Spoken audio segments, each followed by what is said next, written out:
It was a mid-table clash in the Ryman Premier League as Wealdstone fans made the short journey to Harrow Borough FC.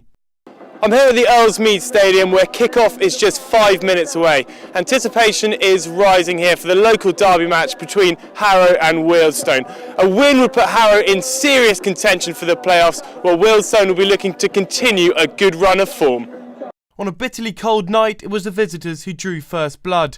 After a scramble in the box, the referee spotted a foul and awarded Wealdstone a penalty kick, despite the protests of the Harrow players. Peter Dean stepped up and made no mistake from the spot. It was the central midfielder's 18th goal of the season and his third in 2 games. He celebrated in style, much to the delight of the Stones fans.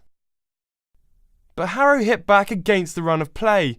Rocky Baptiste's layoff found Dwayne Clark and his shot flew into the bottom corner after a wicked deflection. It was the Jamaican's 7th goal of the season and probably the luckiest so far. But Harrow would go in at half-time behind as Wealdstone restored their lead just before the interval, club captain Lee Chappell firing in left-footed at the near post. After the break it got worse for the hosts. An incisive Stones counter-attack saw the referee point to the spot for the second time in the match, after a trip in the box by Dan Leach. Leach received his marching orders, and after a long delay, Dean stepped up. His second spot kick of the game was saved by Harrow goalkeeper Nick Jupp, but Alex Dyer fired in the rebound at the near post. Wealdstone were looking comfortable at 3-1 up with an extra man, but with 16 minutes remaining, Kenta Wakashima's free kick went all the way in. It was not a moment John North and the Stones goal will want to relive. But as Harrow pushed for an equaliser in the dying minutes, the visitors broke and Dean wrapped things up. Gordon Bartlett had mixed feelings on the game. I felt we looked very comfortable first half. I've got to say that when they equalised, I wasn't best pleased because I think it was their first shot in 35 minutes. But I thought we responded well.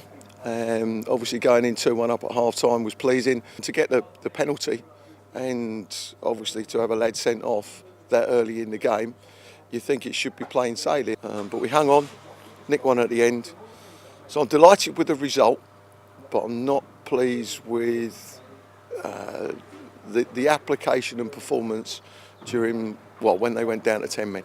David Howell, who declined an interview on camera, was unhappy with the referee. If you look at the result, 4-2 is disappointing. We gave ourselves a mountain to climb, assisted by the referee. At half-time I had to tell them to focus on the game and forget about the referee because the referee, unfortunately, it was too much about him than the game. And I just hate it when you get referees who have these egos and they think it's people have come to watch them. Well, tonight's game had everything you'd want from a local derby. Bags of goals, 2 penalties, a sending off and a goalkeeping howler to boot. For Wealdstone, it's 3 vital points that boost an unlikely push for the playoffs. But for Harrow, that's 3 defeats on the bounce since they sold star striker Troy Hewitt to Championship side Queen's Park Rangers. This has been Dan Kilpatrick at the Earlmeade Stadium for Westminster News.